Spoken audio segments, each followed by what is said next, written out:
This is a Geek Leader podcast, and I'm your host, John Rauda. This show is all about helping us grow as leaders, become better technologists, and improve our lives both at work and at home. I hope you enjoy the show and learn a lot.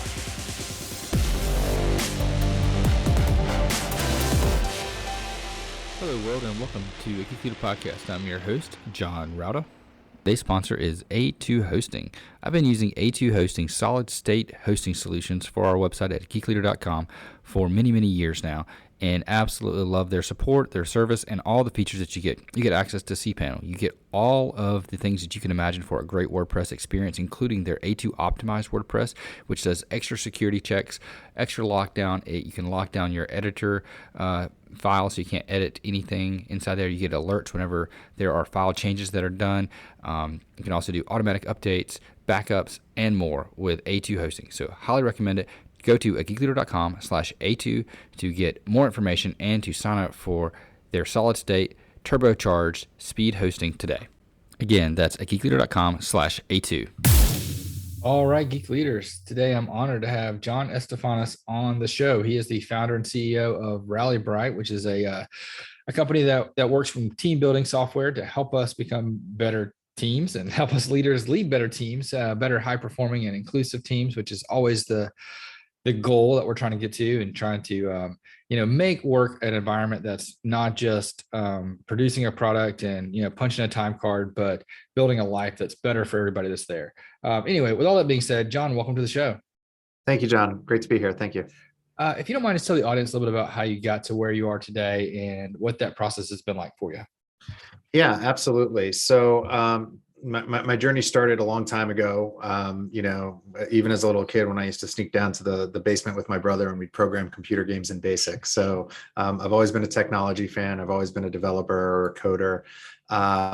But my real journey, I would say, started when I was an undergrad, and I got a job doing data entry at a hospital and figured out, there's a more efficient way of managing this data and delivering this data. And I ended up building database systems that managed everything from pre-treatment questionnaires to tracking what was happening to a patient within when they were being treated by a physician to looking at outcomes. So I really learned about the power of data throughout undergraduate, and then subsequently I made the mistake of going to law school and realized I liked computers and databases and software better than practicing law.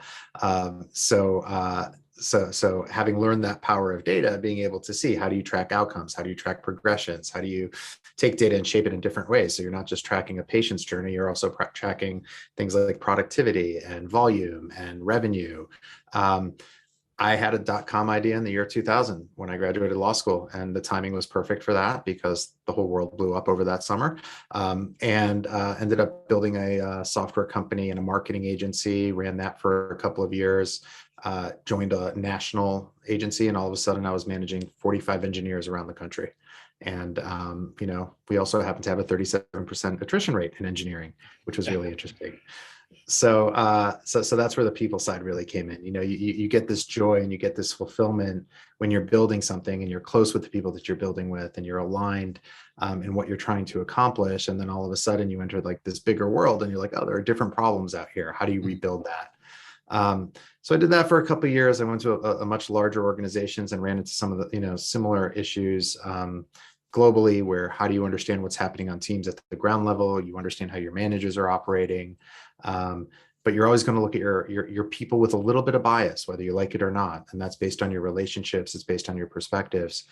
And I wanted a way to really get an idea of what was happening on the ground with the team. So at the previous agency, we'd lowered attrition into single digits. This next agency, it was kind of more on a global scale. And while the teams were doing great, we were part of a much greater whole.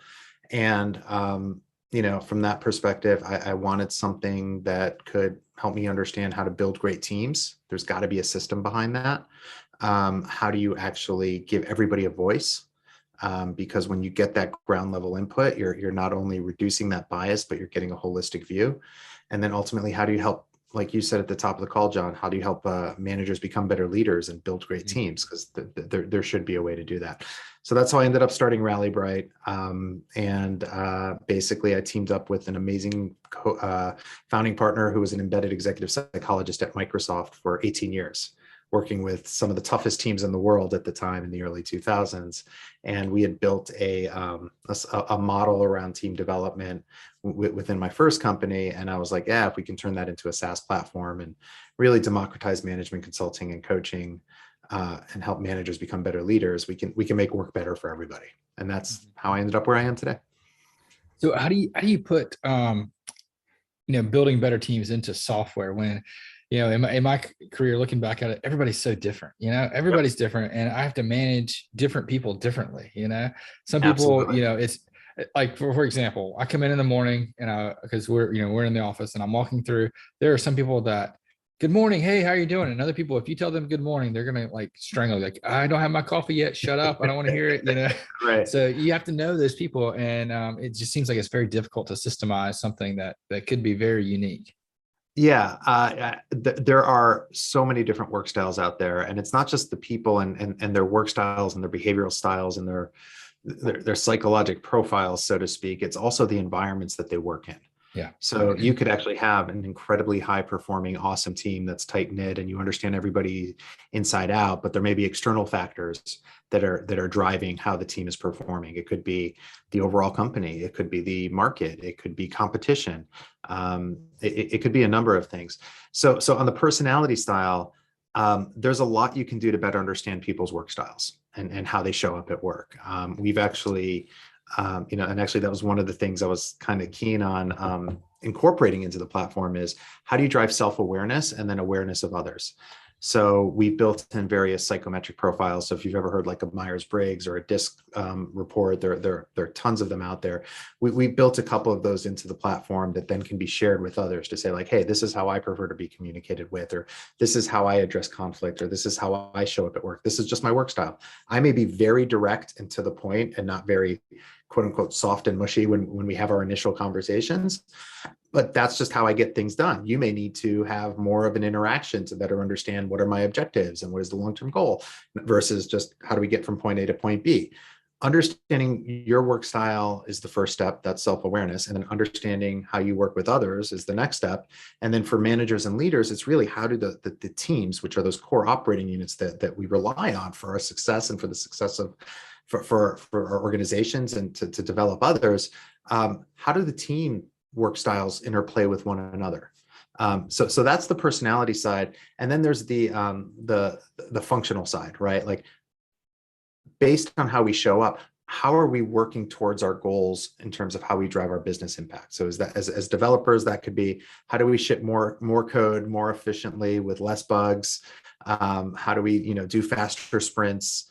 How do we manage the input we're getting from sales and from marketing and from customer success and from end users?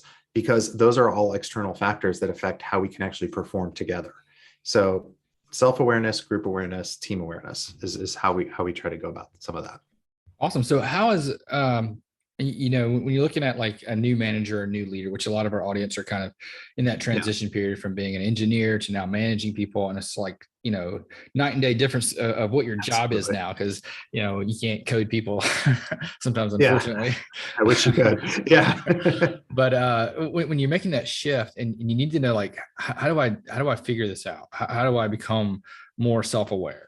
And how is it that I figure out what my team needs, and how do I figure out what's missing? What's that missing part? Where do we start? Yeah, absolutely. It's a great question, and it's one I struggled with. When I joined that larger organization, the first one, national marketing agency, I was the CTO. I had 45 developers. The first thing I did was I Googled, what does a CTO for a marketing agency do? And what I realized is, I promise that's exactly what I did. I was like, oh boy, now we've got this job. What do I do? There's no real playbook, or at least there hasn't been a playbook as to what are the things that you need to understand. So you can read countless books on management, countless books on leadership.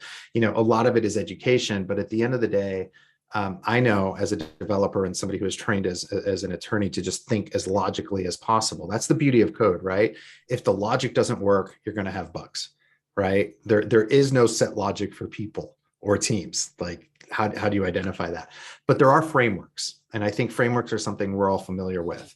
And the idea is, what are the things I need to index on? So, one of the things that we had developed very early on, and once again, it was originally developed through kind of that initial work at Microsoft and subsequently at some of the largest engineering organizations in the world, and we've worked with many enterprise technology companies, is frameworks help create guardrails and they help to drive knowledge and a common taxonomy. It's like a coding language for teams, right? So there are actually 5 core dimensions that drive team performance. 2 of them are focused on the people side or the engagement side. There's connection and attitude. That's, things like psychological safety and trust. Are those things we think about when we're slinging code? Probably not, but they should be things we think about when we're talking to our peers or when we're managing a team. Things like having shared optimism and a competitive spirit and a growth mindset. Have we developed the muscle memory to look at our mistakes, not as mistakes to be punished for, but opportunities to learn and grow from? So if you can take those shifts and put them towards the team, you're going to have a team that's more engaged with one another, that's more engaged with the overall objectives of that team. And then there are things that you look at from, well, how do we get it done, right? And interestingly enough, the most important dimension that we found is this dimension called direction. So direction is all about, does the team have a shared purpose and vision? And do our behaviors align with that shared purpose and vision? So I can share some stories, but so there's direction, and then there's alignment, which is the team's outside in focus. How do we work with other teams? How do we work with marketing? How do we work with sales? Where are we seeing friction? And do we have a customer first mindset? Like, are we always thinking about that end user in mind? And then the last one is really just performance, and that's not from your commits and things like that. It's not about the numbers. It's really about, as a team, are we committed and accountable to one another? And do we have a bias for action? Are we getting done the things we say we're going to do? So by looking at those 5 kind of core dimensions, it's actually a playbook as to how to lead a team. Like, have we set our purpose and vision? Are we clear on what it means to be accountable, committed to one another? Are we clear that we have metrics and dashboards and things that we all rely on each other for? Do we have an environment where people feel safe speaking up if they don't agree? Now, I found in the engineering world, it's a lot, engineers usually aren't afraid to speak their minds, and that's a blessing, right. So we usually have that.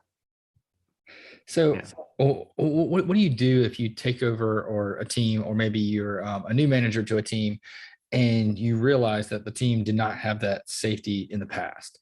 And I've been in a situation one time where I had a team, and the previous manager basically told people, when you go to meetings, don't talk about things. Don't just listen, and you come back and you share it with me, and then I'll tell you if that's what you're supposed to. Let me tell you how to think, basically. Yeah. And after taking over that team, it took forever to get people to kind of like open up and feel like they were trusted, and let them know that, hey, we're in a safe space. You can say what you want. I want you to give me negative feedback. I remember taking one-on-ones, and I made it a requirement during my one-on-ones that someone would have to tell me something bad that I was doing. And I was getting stuff like, oh, well, sometimes you leave a little early. Right. Really? No, tell me something bad that I'm doing. Help me out. I need that negative feedback. Right. Well, I mean, you're hitting on a couple of those core dimensions. I mean, the first is that self-awareness and creating that environment where people can speak up. And, a lot of that comes from, do you have an abundance mindset or not? Are you going to be, do you have a fixed mindset?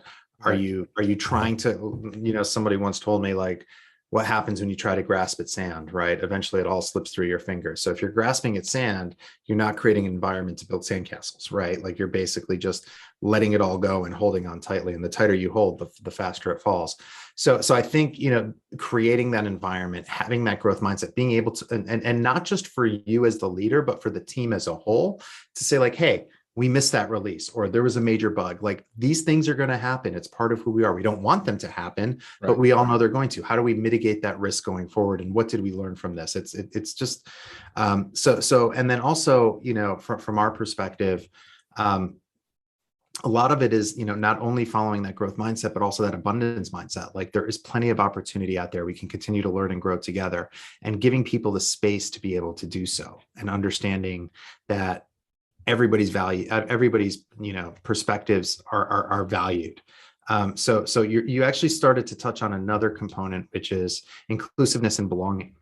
What we ran a study over the summer that basically, or last summer, I guess we're coming into the new summer, last summer, that basically identified that organizations and teams where people feel like they belong and they're included, where we have that psychological safety, their people are 10 times less likely to leave, and they're 30% more satisfied in their jobs.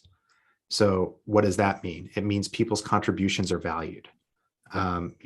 It's giving people that ownership, accountability, and valuing what they bring to the table. It also means that people feel connected with one another. They have that psychological safety and trust. They can show up as who they are. They can speak freely to one another. So you have to create the space for those things, really. And I think you did exactly what you're supposed to do is you brought people together, you gave them a voice, you had conversations with them, and you expressed your own vulnerability, which is also critical. So when it comes to like inclusiveness, and I've had several guests on talking about belonging, inclusiveness, and how to be more inclusive. But one of the things that I always still struggle with personally is just being able to try to expand my perspective sometimes, Yep. and understand how different backgrounds and different cultures and different the way you were brought up, different Right. anything can affect someone in a way, and maybe make some of the things that I'm doing to try to be more inclusive actually be excluding them in a way. Like for Yeah. example, one of the things that we do sometimes is we'll have like uh, a quarterly get together. We'll have people together and we'll have pizza. We'll have a good time. And then COVID comes and it's like, well, now what do we do? And we have some people Right. that are remote. How do I include them? And yeah, it's like a constant struggle and a constant learning thing. Is there a way? Does it ever end? Yeah, no, it doesn't end, but it gets better. I guess is one way to, Yeah. to respond to that. But no, I mean, look, you can have the most diverse team in the world, but if people don't feel included and belonging, and they don't feel like they have a seat and they can speak up, it doesn't really matter. So I think giving people the space, it's more work. It is more work to accommodate schedules and to accommodate physical presence versus remote presence. You know, but giving people the space and understanding how they want to show up is also critical to it as well. So, one of the things we hear a lot of is, oh, well, I don't know if this person's engaged because they don't speak up. Well, maybe they're not the kind, maybe they're an introvert like me, believe it or not. Yep. Where speaking up is, they'd rather sit back and listen and then provide feedback, via an email or via one-on-one conversation. So I think it starts with what we talked about at the top of the call, is understanding individuals' unique perspectives and styles and personality types and how they show up at work, but also the more you can align around that one dimension I mentioned earlier, direction, that shared purpose and vision, right? Like I'll never forget, we were working with one team of engineers working on a massive, massive project, and it was for a health system. I'll just keep it general. And at the end of the day, when we kind of did an exercise to say, well, what are we really working on? What is our shared purpose and vision? It wasn't about building the website. It wasn't about maintaining the code. It wasn't about doing the updates. It was about creating software and a presence that helps save people's lives. So the group they were working with was focused on heart issues and other kind of like very high morbidity type diagnoses. And at the end of the day, that's what the team was aligned around. So having that clarity around what you're trying to accomplish and then seeing how individuals can contribute to that is absolutely critical, and seeing how they want to contribute. When we did run the study, we came up with a model that also looks at not only inclusiveness, but also collaboration, which is how do we work together? So that's that shared purpose stuff. It's also things around role clarity, communication, a lot of the things you think about with management.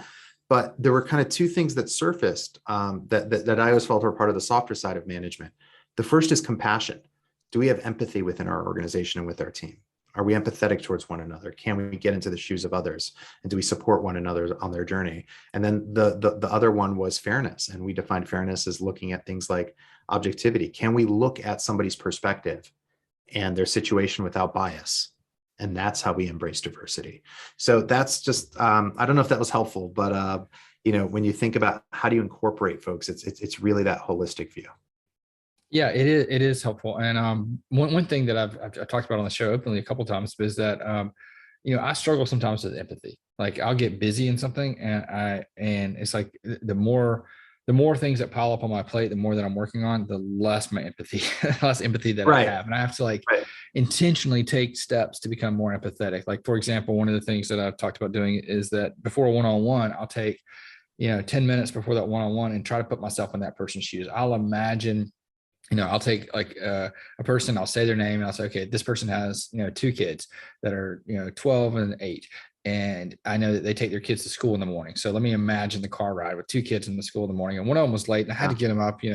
What Right. mindset does that put me in? And Right. if I don't do that, then I just completely miss any kind of body language cues or social cues, Yeah. anything that could happen to put me in. I just miss it all.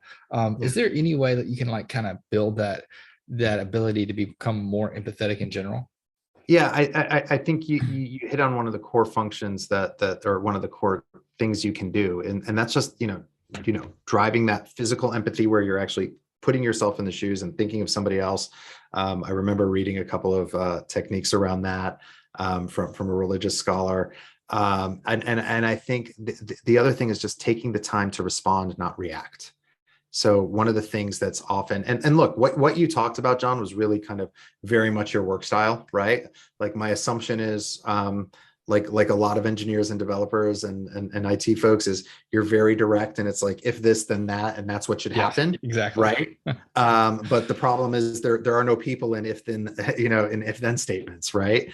Yes. So there are, it's just a whole, I won't even go down that path, but all of that comes into it. So taking that moment to listen, respond, not react, I think is absolutely critical. And then also that exercise you mentioned of literally putting yourself in the shoes of somebody else ahead of time. That's a mindfulness moment that at least opens the aperture a bit more for those conversations. Now, I look, in the heat of the moment, you're not necessarily going to do that. If something breaks or something needs to get done, or your phone's ringing off the hook for one reason or another, you're going to have some of those mission critical timelines.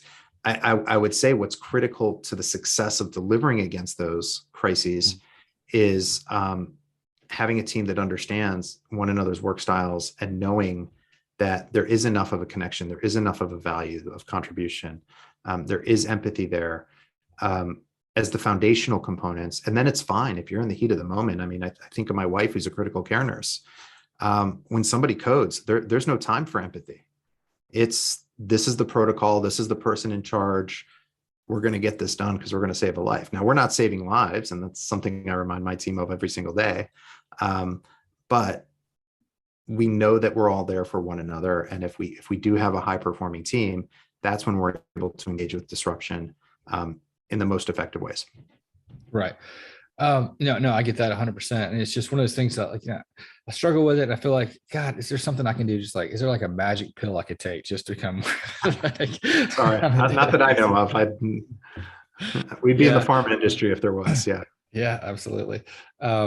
So when it comes to fairness, you mentioned empathy and fairness is one of those things that sometimes is very difficult because, we don't all have the same starting place, Right. and because you have different starting places, like, for example, one of the absolute best developer that I've when it comes to just pure ability to code that I've ever worked with didn't graduate high school. He got his GED, and when we hired him at a much lower pay scale than some of the people that had degrees, but he coded circles around them, and it's like I couldn't get our HR group to realize, like, dude, this guy is performing way better than these people with master's degrees. We got to pay him more, and that's just a pay fairness. But there's a lot more fairness, fairness when it comes to speaking up in meetings, fairness to being able to travel, fairness of getting things when people ask for it, because some people, they're the squeaky wheel and you're going to give them everything because you just want to get them out of your hair. But how do you deal with fairness? Yeah, I mean, I think the first step, once again, is going to be that self-awareness, but I think there are also exercises you can do with one another within your teams and within your organizations, right? So one of the things we do is like a trusted 10 exercise where you actually look at, who are the people that are quote unquote within your inner circle, and what is their makeup from a gender perspective, from an ethnicity perspective, from a educational level perspective. So understanding that, like, how bias affects you and your decision making, and who you lean on and who you choose to interact with is one of the first steps. In terms of the educational level fairness, I think one of the great things that we're seeing now is it's no longer just about a degree, right? Like, I'm over degreed, but I don't use any of my degrees in anything that I do. I was a literature major and then I went to law school. What the heck am I doing, with an HR tech startup that's software based? But there's bias towards, degrees are there, so therefore we need to pay them more. We need to give them more respect. And I think that's what we've been talking about is, by allowing people's contributions to be heard, seen, and valued, and then giving credit to those, to aligning around that overall purpose and seeing how people contribute to that and seeing how teams are committed to one another and how individuals perform. So we're seeing a lot more of performance-based, experience-based, I want to say career pathing within a lot of the organizations that we work with, right? And candidly, I have a similar story. At that very first startup of mine, I found one of my co-founders on like basically an hourly job site. He was, I interviewed him. He was able to help me with a project I just sold. And turns out he was still in high school and never went to college. But, without him, we never would have built the company that we built and been as successful as we were. And I think, that was a model I learned really early on. So I always look personally when I'm leading and I'm hiring for attitude and aptitude, right? Like, do they have that growth mindset? Do they have the right positive attitude, that optimism, that abundance mindset? And then from an attitude perspective, and then from an aptitude perspective, look, one of the things we're learning very, very clearly in this great resignation is that if you can upskill your people, if you can empower them to be more successful, they're going to be more loyal and they're going to be more productive. So aptitude is all about the ability to learn and grow and develop skills. So, and if that's what we choose to reward versus a piece of paper given to us at a, not everybody can pay for, not everybody has the opportunity to attend, then I think we're all better off. Yeah, definitely. I had another question that while you were talking about that, it came to mind. When you look at fairness, and sometimes with that, there's the counterpoint where it comes to accountability. Sometimes accountability suffers when you're trying to be overly, emphasize the fairness side. How can we as a manager, it's important to hold people accountable. And sometimes, like one example that I've had is I had a person during a one-on-one say, well, you never use my ideas. I come up with ideas, but you never use them. And, how is it that I can nicely say, well, your ideas always suck and someone else's ideas are always way better? I mean, you're really good at executing ideas, but you're not good at coming up with the ideas. Right. But you have to be fair and you still got to be accountable. Oh, how do I do that? Yeah. Well, I think you're talking about two different things. One is how do we create the right metrics to measure, right? So that's where that performance piece comes into place. Like, are we ruthlessly prioritizing our goals and deliverables? Are we clear on what our KPIs and our metrics are? Can we all go to a central point of truth or a dashboard or some sort of metric that we're all accountable for together? So from that perspective, that becomes kind of more objective, right? That's more of a hard and fast. From the perspective of maybe somebody's ideas aren't always the best. I mean, giving them the space, but then I think that's where coaching comes in. To rather than say, hey, this idea is one we're going to choose not to work with. Maybe it's a why, and maybe it's you pair them up with the person whose ideas are great, and you create a coaching experience there where they're co-developing or they're learning from one another. And that goes back to that upskilling side of things: is how do we upskill people that have the enthusiasm? Because that's the last thing you want to do, is nip that enthusiasm in the bud, right? Like, you want that to continue to flourish and grow. And part of it's going to be that self-awareness. Maybe they're not the most creative, but they have creative, ideas. How do we nurture those and guide those in the right direction? So to me, one of the things I've always found most rewarding in leadership and management is being able to see people for their superpowers and being able to help them activate those superpowers. So if the ideas aren't necessarily on point, but the execution is, maybe the execution is the superpower, and we figure out how to activate that and drive more fulfillment there. If there's the potential for superpowers somewhere else, it's that coaching. I mean, every manager needs to be a coach, and we need to help people learn and understand how to get to where they want to get to. Yeah. So how can we, as potentially new managers out there, become that good coach that's everybody's needing? Because sometimes it's a totally different job than where you came from. It's a totally different job, and you're usually being pulled in a million different directions, right? So I think doing the one-on-ones is important. I think doing periodic team stand-ups where you're doing more than just doing a typical review, but you're actually giving space for people to contribute and share some of the challenges and blockers. I mean, as a new manager, your job is no longer to just do execution 100%. Your job is to clear the way and the roadblocks for your people so they can execute at their highest levels. At least that's how I've always viewed it. So the first thing is you have to understand what the roadblocks are. And the only way you can truly understand what the roadblocks are is by talking to the individuals and talking to the teams.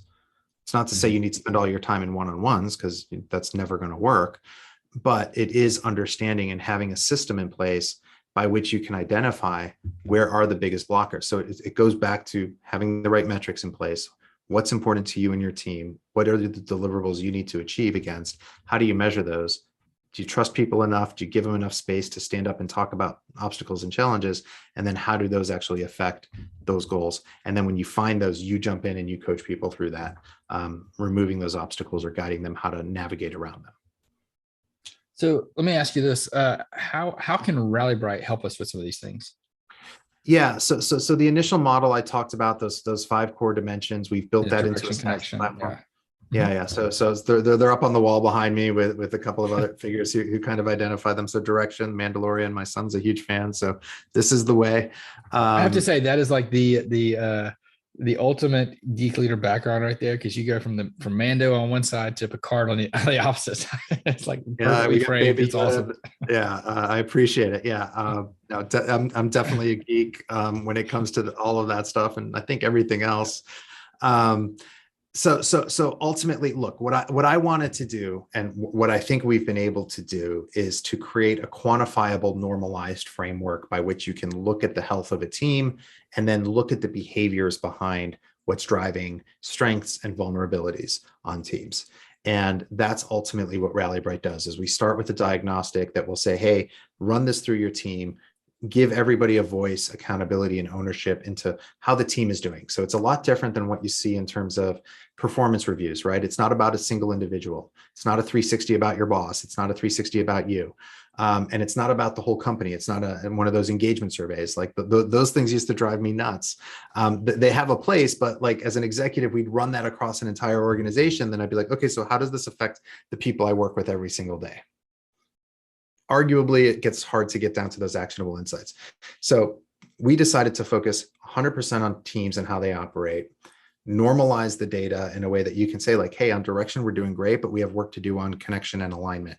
And then what does that mean specifically? Well, let's get down to the behavioral level and say like, okay, when it comes to connection on our team, we don't handle conflict appropriately. We're not surfacing and resolving conflicts. That's one of the biggest things we see, candidly, on engineering teams as well as others. And what that means is we're not identifying and resolving issues in a constructive way. And when it gets destructive, which means if it gets personal or if it damages a relationship, it becomes destructive to the team and to the organization. Yep. When it's constructive, when we can actually surface things and hash them out and come to a solution, that can drive innovation, creativity, and new ways of problem solving. So normalize the data, get the feedback, track it over time so you can see progress. And basically, we give you a roadmap. So within RallyBright, if you were to run against your team, and I go back to one of the first engineering teams I worked with, and we were still in beta, and it was a young engineer who had just gotten promoted. And we looked at his data and we saw, the leader's data was like 20% higher than the rest of the teams. And so he thought things were going great, but the team was like, hey, we've got work to do. And what it came down to is they weren't sure what they were building for. They were pushing and pushing and pushing, but they weren't sure what that shared, the Mandalorian, they weren't sure what, they didn't have the direction. Yeah. So when he focused on that, we saw their numbers go up. We saw their productivity go up, their submits going up, their errors going down, their customer satisfaction going up. Like, because they started to think of things like, this is how we fit in. This is how what we're working in fits into the overall, goals of the organization and the stack for the platform for the organization. This is what customers are expecting from the platform. This is the direction. This is the way, right? And ultimately what that led to was better results, better KPIs, promotions, all sorts of good stuff. Yeah, that sounds really cool. And going back to it, especially from an engineering background, you look at the data and you're always the data is so important. And I love the way that you've taken that, because a lot of times when people talk about, leadership from a inclusivity or belonging thing, they're talking about feelings. And yes, that matters, but the fact that you can put that into data and make decisions off that data takes it to a whole nother level. Yeah, and those feelings and other components, they fit into characteristics and behaviors that you can quantify. Exactly. Yeah. And that's ultimately where we want to get to. I want to know, when I look at a team specifically, what are the 3 things we should focus on over the next 3 to 4 months? I also want to know, what are the things we're doing really well that we want to continue to protect. And if I have those two insights, right, then I have clear direction as a leader from the team that the team's on board with, that can help us perform better over time and be more inclusive and drive greater belonging. That's awesome. John, I really enjoyed talking to you. How can people connect with you online and find out more about what you are working on over at RallyBright? Yeah, absolutely. Obviously, feel free to check out our website or check us out on LinkedIn at rallybright.com. I'm John at rallybright.com. That comes directly to me. I'm always happy to talk to folks. And yeah, I mean, anything around team development, team building, or anything I can do to help anybody. I mean, our goal is to make work better for everybody. We believe we can do that through data and actionable insights. So we're pretty much an open book, and we've worked with everything from 6-person teams to some of the biggest technology companies in the world.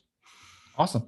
Well, I really appreciate it. And John, I'll link all that up in the show notes too, so people can find that at geekleader.com. And thanks so much for coming on the show. Absolutely. My pleasure. Thank you, John. I appreciate it. If you enjoyed that episode, please leave a rating and review in Apple Podcasts. I'd greatly appreciate that. And also, don't forget to check out merch. We have some t-shirts that I've designed that are on at geekleader.com. You can click on the merchandise section there and check that out. And also, don't forget about the books from our guests. So if you like this guest and other guests that have written books, please go ahead and check that out at geekleader.com. I would greatly appreciate it, and I'm sure they would too.